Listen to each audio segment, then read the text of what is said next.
heat is energy, this is not the perfect statement. Actually, heat is internal energy in transfer.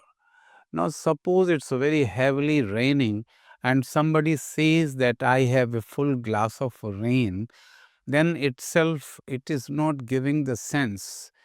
Actually, inside the glass there would be water only, it won't be rain. It could be rainy water, but you can't say it's rain inside the glass. Likewise, since the rain term itself is associated with the motion, with the flow, with the movement. Likewise, heat is not the energy at rest. Heat is always the internal energy in the process of transfer. When it is in the process of transfer, then only you could use the term heat.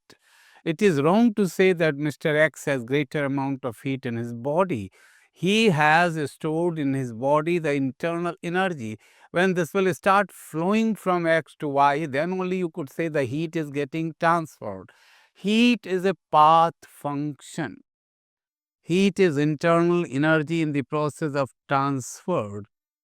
Heat, you see, it's mentioned here. It is not stored in a body. It could be said that it is the energy in transit. It is a scalar quantity, units, joule, calorie, erg, and when heat is transferred, heat is exchanged, we use the term dq. It is taken positive when heat is given to the system from outside. It is taken negative when the heat is taken from the system itself, means system supplies the heat outside. You would say dq for the system is negative. Molar heat capacity already we have gone through. This is Nc delta T. N is the number of moles and C would be called molar specific heat. But for the gases, you see, many processes are possible. Their pressure is also an important parameter to be considered. That is not the case with the solid.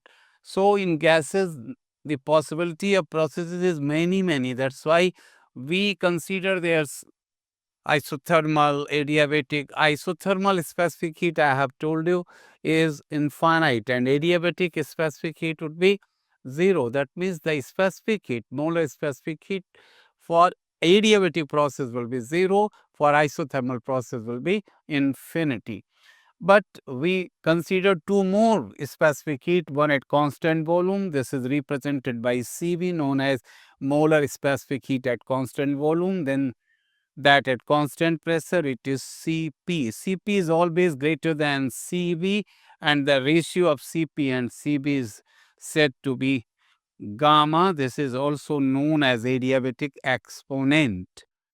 There is one important relationship between these two, that is known as Mayer's relationship. Mayer's relationship. Cp minus Cv equal to R. The difference between the two is equal to R.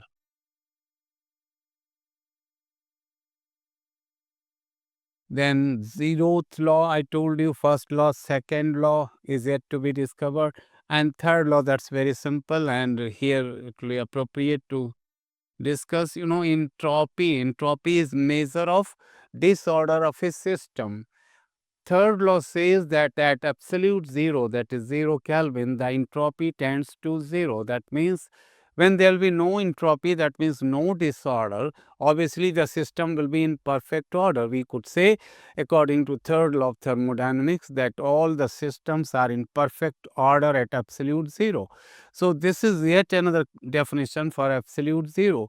On the basis of ideal laws, we said that 0 Kelvin is a temperature at which volume doesn't exist. Kinetic theory defined absolute zero is the temperature at which translational kinetic energy becomes 0, that is, molecules stop moving. But now, on the basis of this third law of thermodynamics, we are defining that it is the temperature at which entropy becomes 0.